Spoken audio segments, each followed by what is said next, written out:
All right, C-Jack just dropped another video, and I think it's important if we watch this. So if you guys want to subscribe to his channel, here's a screenshot right here. We're not going to waste no time. We're going to go ahead and get started. So let's listen.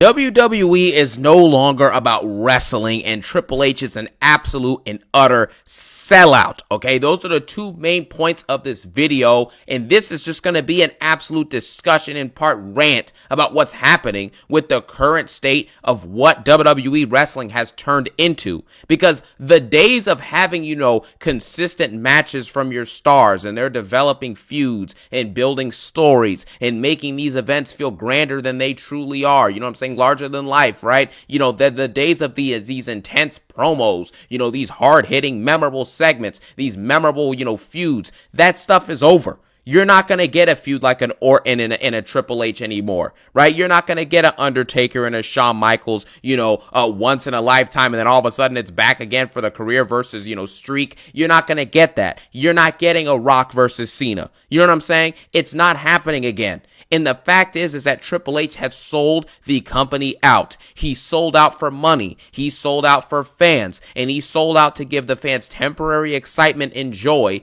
at the expense of long-term greatness of the company. And it's as simple as that. And it truly is sad to be making this video, right? Because you look at the past of wrestling, right? And even some elements of what's happened in recent years, like with the Bloodline, for example, which we're going to talk about in a little bit and all that stuff. But this really is the dark ages of wrestling. We are in WrestleMania season. We are in the thick of it. We're about to hit Elimination Chamber, right? We're almost at that halfway point or a little bit over that halfway point, building into Mania. You know what I'm saying? And the fact that they're experiencing record low viewership on Netflix. The viewership has declined. The intrigue has declined. Fans are upset about this Mania season, just like they were upset about last year's Mania season. But there's no Rock to pivot to.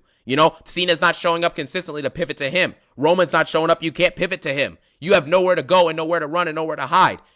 Wrestling is one of my favorite mediums literally ever in my entire life. It's an entertainment medium that has emotion. It has heart. It has physicality. It has athleticism, right? It's got storytelling. You know what I'm saying? It's got epic spots. People going through tables, ladders, chairs. It's entertainment. It's supposed to have stars, gravitas, making you feel these larger than life characters and larger than life storylines and really feeling these big moments of hype for fanfare like at Mania 40 when Taker shows up or Cena shows up, etc. You're supposed to feel these moments. But now you don't feel anything but boredom and being upset with a bunch of ads and garbage, And I don't understand how people are just okay with this and accepting this. But I'm telling you, the more that fans accept this stuff, it's just going to continue to get worse and worse. And if this company continues on the trend, right, the heavy, massive downward trend where you're losing millions of viewers from already a low point, because 6 million viewers globally for anything is really not that great. Right? Netflix has like 200 or 300 million people on it, I think, right? Don't quote me on that, but it has at least hundreds of millions, and only 6 million people chose to tune into your biggest episode. And then after that, now you only have 2.9 million tuning into your episodes worldwide with 8 billion people existing. Like, this is already a low point, and now you're going to get even worse than that, arguably, or most likely. Like, this is not good. You know what I'm saying? It is very embarrassing if they continue the downward trend in viewership, right? The downward trend in quality. Fans are upset year after year. They are upset last Mania season. They're upset this Mania season, and they're upset with more stuff this Mania season. Last season was just people were mad with Cody getting his main event taken. Now they're just upset with everything. The Rumble winners, the potential chamber results, the main event matches, the storylines, the build-up, the feuds, the week-to-week shows. They're upset with everything. If it continues this state, and it also continues the fact that, the quality's going down, right, and your roster's not getting any better, this is not going to be good. This company will die, sadly, But anyways, now we're going to go ahead and start off first off with what I mean when I say that WWE is no longer about wrestling. Yesterday, on an episode of Impulsive, that, Logan Paul's podcast that he brings wrestlers on, celebrities, YouTubers, all that stuff, he brought on Michael Cole. And Michael Cole basically said word for word that wrestling now WWE is no longer about the wrestling. It's storytelling first. Those are quotes directly from Michael Cole, who's been around in this industry for nearly 3 decades as an announcer, right? He's the voice of WWE. And he said that. And he said that one of the reasons Netflix got us signed us for this $5 billion deal, which is an absolute scam, as I discussed yesterday, is because we do storytelling first. But my question is, why do you do storytelling first if your storytelling is not good? Do you understand what I'm saying? It gets to a point now where they're talking about, oh, we're storytelling first. We're story first. And this is obviously an excuse for why wrestlers do not wrestle anymore. There is always a darker method to the madness that is occurring in front of our faces, right? The reason why, right? It's ludicrous. Just think about this for a second. In any other era of wrestling, we would have our top stars would be wrestling at least once or twice a month consistently. Do you understand that? And now you fast forward, your WWE champion has 6 defenses in like a year. Gunther has wrestled 3 matches in the last like 3 or 4 months. You know, Rhea Ripley has wrestled like 3 matches in the last 2 or 3 months. And then you have a situation where your mid-card champion who's in his prime in his 20s, Braun Breaker, is never showing up to work. He's never wrestling, you know, and it's just as simple as that. The tag team division is dead. You know, you get repeat matches of Bayley versus Nia Jax, or Bayley versus this person, or Nia Jax and Candice LeRae versus Bayley and Naomi. It's the same collection of matches, right? Penta versus Pete Dunne, Penta versus Ludwig, Ludwig versus Pete Dunne, Jobber versus Jobber, Jobber versus Jobber.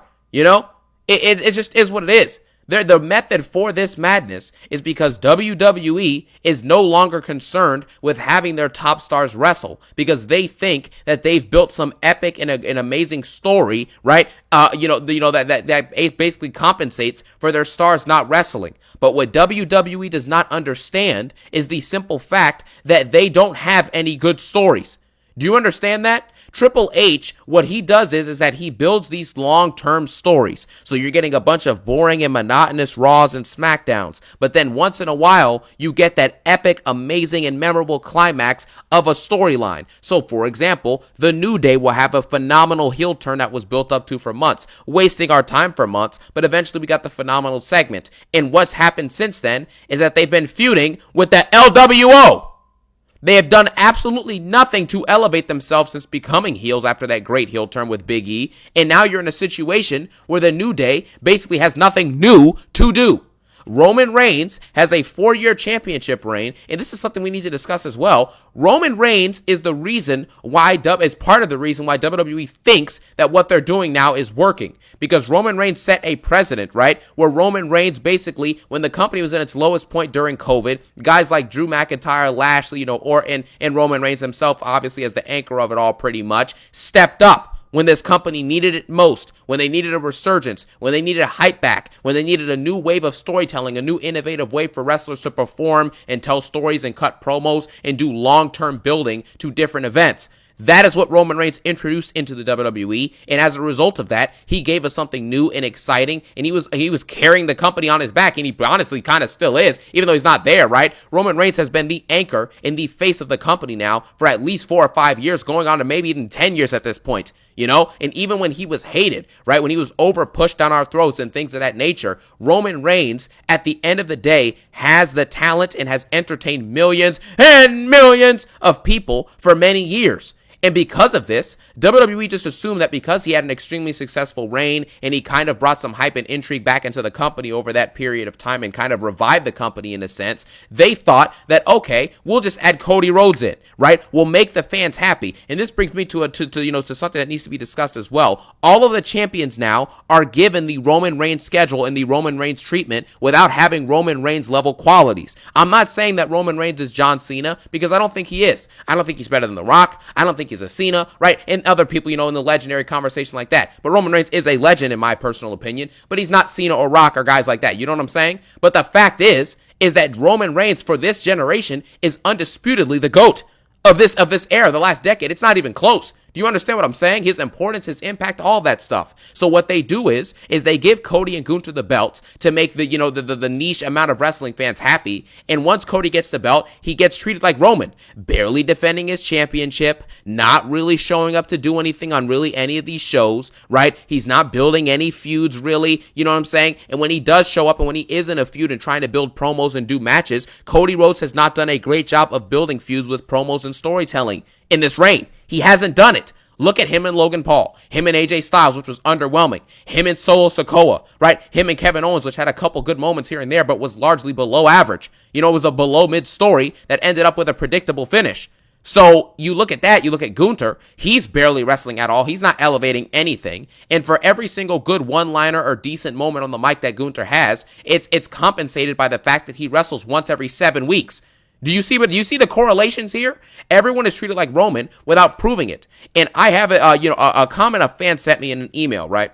It was an absolutely sensational comment, he said. And I'm going to basically read this out. He emailed this to me, right? He basically said that The Rock came back in 2024, because of Roman Reigns and the Bloodline. And he gave us one of the best build-ups in Mania history, right? And Netflix got these big deals, and Roman made such a big impact on the company from 4 years, going from being booed to being loved. And he's a far bigger draw than Cody Rhodes. And Cody only got the championship because a bunch of fans were crying for him and doing the "We Want Cody" garbage. And then Triple H knew the money was with Rock and Roman, so that was why he was going to do that main event. But because the fans turned on The Rock in that storyline, then he had to give the belt to Cody. So Triple H had to bend the knee pretty much in order to get Cody Rhodes as champion to appease the fans, sacrificing money, long-term hype, long-term intrigue, and also making sure that he put the belt on someone who long-term was not going to be suitable to be the face of your company. Paul Heyman said in an interview I saw about 1.5 years, 2 years ago before WrestleMania 39, he said, if Cody were to win the belt, do you really think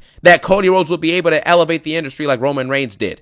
And on top of that, you also have the fact, right, that in a situation where Triple H is, choosing who he's giving the belt out to, Triple H knows that Roman Reigns is a better star than Cody Rhodes. And I think it's evident to see that this company was holding on by a thread. And that thread was Roman Reigns. And shout out to the fan Sohail Khan, you know what I'm saying? Sohail Khan, that's his name, the fan that sent me that little idea and that opinion he had, which I 100% agree with, you know what I'm saying? But that's just the simple facts of the situation. WWE was hanging on by a thread, and that thread was The Rock showing up, and the other thread was Roman Reigns. And that's it. And now you've sacrificed that storyline. And The Rock, we don't even know when he's going to come back and fight Roman Reigns potentially. So you sacrifice all of that to put the belt on Cody Rhodes to appease the wrestling fans who, fast forward a year now, a decent amount of the audience is bored and wants Cody to lose that belt to either Punk or Cena or even to someone else. Do you understand what I'm saying? Triple H bent the knee and succumbed to the pressure. And that is what causes this company to be in a position where it is right now. Your stars don't wrestle. No one shows up to work. Your viewership is in an absolute heavy decline, as I've discussed multiple times, where your global debut on Netflix, which has hundreds of millions of viewers worldwide, and only 6 million people turned in night one, and now it's decreased to only 3 million people tuning in consistently. They sold out for ads. The Rock found out, basically that he was probably going to have to go do live action Moana movie, and because of that, he can't be here for Mania 41. You built your whole entire storyline around The Rock and around Roman and around the Bloodline for so long that now that the Bloodline's not there anymore, you took the title away from Roman, you took his Ula Fala, The Rock's out of the equation, you have nothing left to provide with this company. And it's as simple as that. And because of this, you now have to sit here and watch the decline of the WWE. It really is sad to see this stuff. Because you think about it, how many memorable and amazing all-time great matches and feuds and stories can you think of in the history of WWE? And when you look back at the pantheon of those, 80% of those stories are going to take place from 2015 and back. It's as simple as that. If you look at the best, just think about some of the best stuff we've ever seen. Rock Cena, Orton and Cena, Edge and Cena, Taker and Shawn Michaels, Triple H and Taker, right? All of these storylines, it doesn't equate to anything that's happening in the recent future unless you include the Bloodline storyline, which is up there with one of the greatest pro wrestling stories of all time, of course, the Final Boss run, of course, and those are the only things that have really happened in recent memory that are holy crap, that was a generational run that will be remembered forever as being iconically, sensational. And it really is just sad to see how Triple H bent the knee to these fans who wanted Cody to be champ. They wanted him to do this and they wanted him to do that. But Roman Reigns said it himself best during an interview before WrestleMania 39. He said, simply, what's it going to look like when I finally lose that championship, right? When I lose my island of relevancy. People want me to lose the belt because they're upset about the part-time schedule and they're upset about this and upset about that. But the fact is that once the belt leaves my hands, you're going to all want me back. And what happened as soon as Roman Reigns lost that belt? The night after, fans were chanting, "Thank you, Roman, thank you, Roman." And it followed up in commensurate weeks with people chanting, "We want Roman, because Roman is all they have. He's all they have. And the sooner you realize that, the quicker you're going to understand why this company is in the position that it's in now. They have no stars. There is no next generation Cena or next generation's Austin or Rock or even Roman Reigns. It's not there. They don't even have a next Seth Rollins, someone who's not like going to be a generational. He's a generational talent, obviously, right, in terms of like in-ring work and all that other stuff, right? And his promos are great too. But you get what I mean. You're face of the generation star. Your Romans, your Cenas, your Austins, your Rocks, etc. Shawn Michaels, you know what I'm saying? People like that. Or Undertaker. You're not going to have a face of the generation star coming in the near future. We're seeing it. Braun Breaker doesn't show up to work and doesn't do anything. Carmelo Hayes is treated and booked like a jobber. Tiffany Stratton they brought in, she doesn't do anything. She comes out and talks about Tiffy time and this and this and that. It's over. Triple H has sold the WWE out for a cheap pop. You got your Cody title reign, and yeah, for 2 months, everybody was excited. Everyone was hype. It was a beautiful moment when he finally took the belt from Roman Reigns, and he finally toppled down The Rock and the Bloodline and everyone like that. You know what I'm saying? It was a beautiful moment. Good for Cody Rhodes, the actual human being. But for the storyline and for the company of professional wrestling, Cody Rhodes is not getting it done. I don't even have to make fun of this guy's championship reign. You know what I'm saying? I respect it. It's unbelievable now. SmackDown just drew its worst rating on USA Network literally in the 5 months that they've been on the network. It drew its worst rating this previous Friday because there's nothing to look forward to anymore. Roman Reigns should have held that belt for the foreseeable future. Mania 40 was incredible. Don't get me wrong. It was awesome. And we wouldn't have gotten it if Rock was face, probably. We wouldn't have gotten it to this extent. But the truth is that Cody Rhodes and his championship reign and Triple H bending the knee to the fans and bending the knee and basically giving away the integrity of wrestling, right? Giving away the integrity of stars wrestling, being consistent, you know what I'm saying? Building amazing stories and amazing feuds. That's exactly what they've sacrificed. And what did they sacrifice it in place for?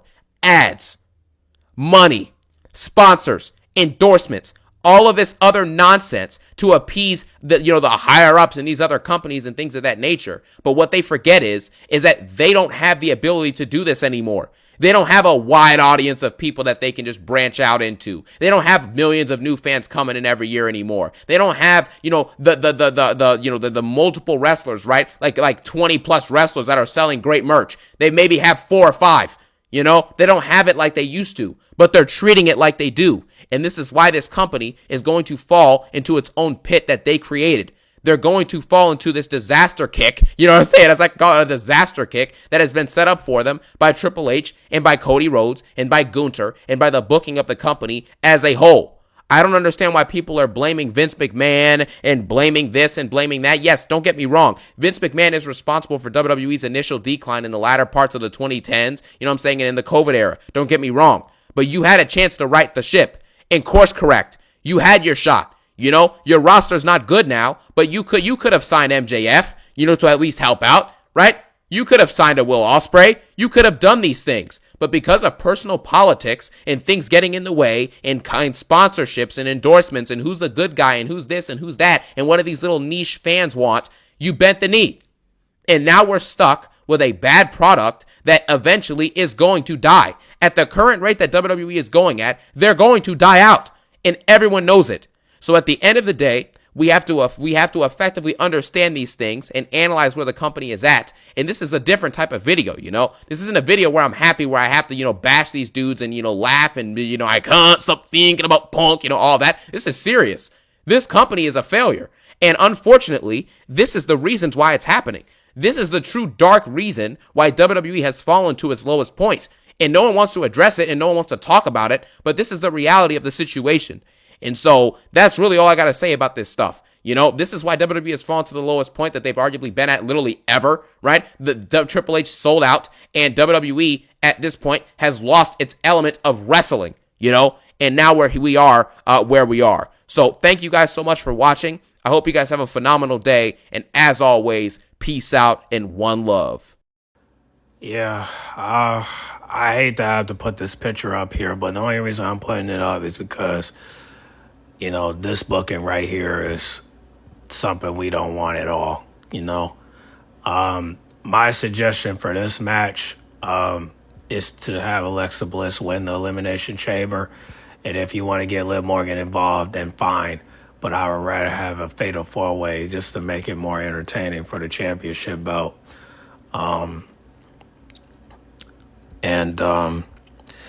Yeah, man, Hunter, I don't know. I mean, I'm trying my best not to hurt this man's feelings because I didn't, is, again, he's doing the best he can, right? But like I said, we just need a new bookkeeper. He can still run the company. He just need to understand that we just need a new bookkeeper. That's it. You know, you can still run the company while you get a new bookkeeper. You know what I'm saying? Like, you can run the company and get somebody to do the bookings because it's obvious, and not trying to belittle your decision making, but it's obvious that you're kind of, not feeling it like you used to. So it's kind of like, maybe it's just better if we just get somebody else. Get somebody for the men and get somebody for the women. Now, I did spoke about it on Twitter, and some people say that Shawn Michaels should run the main roster, but it's like, what about NXT? You know what I'm saying? But people are saying that Shawn Michaels should do all three, but I don't. No, I don't think so. I think he should just stick with NXT, and as per the main roster goes, G-Man recommend Paul Heyman, and Stephanie McMahon, but that's just because Paul did the man and and Stephanie did the women when it came down to the roster and creativity, but I'm not so sure. I think Paul would rather just stick with Roman, but we haven't seen him, so I don't know. I'm gonna let y'all talk about it, but the main thing I just want them to do is just only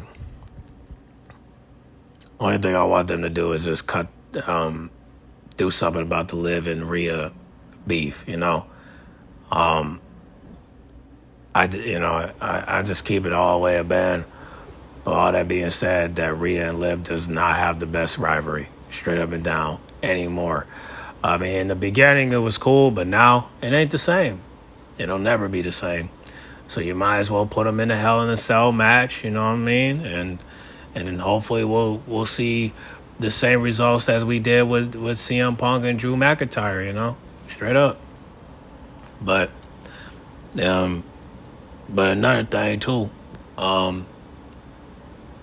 I definitely, if Liv Morgan wins the Elimination Chamber, which everybody keeps saying she will win, I would rather be surprised, you know what I'm saying? And I really would like it if they would just have Alexa Bliss win, so that way we can get a better storyline, and then whatever they want to do with Liv and Rhea and Io Sky, when it comes down to the storyline, they can still do it. But I want Alexa Bliss involved because I think she can stir up the pot for the plot. You get what I'm saying? So I'll talk about it in my another video, but y'all talk about it in the comment section, you know what I'm saying? What do you guys think about Triple H's bookings? Do you think it's all right, or do you think it needs some improvement? Or do you think that he's doing a good job, or do you think that he needs to get a new bookkeeper? Y'all comment down below and let me know. Get in the comment box. Make sure you guys like, comment, subscribe, share if you're new. And I'll catch you on the next video, all right? I'm out.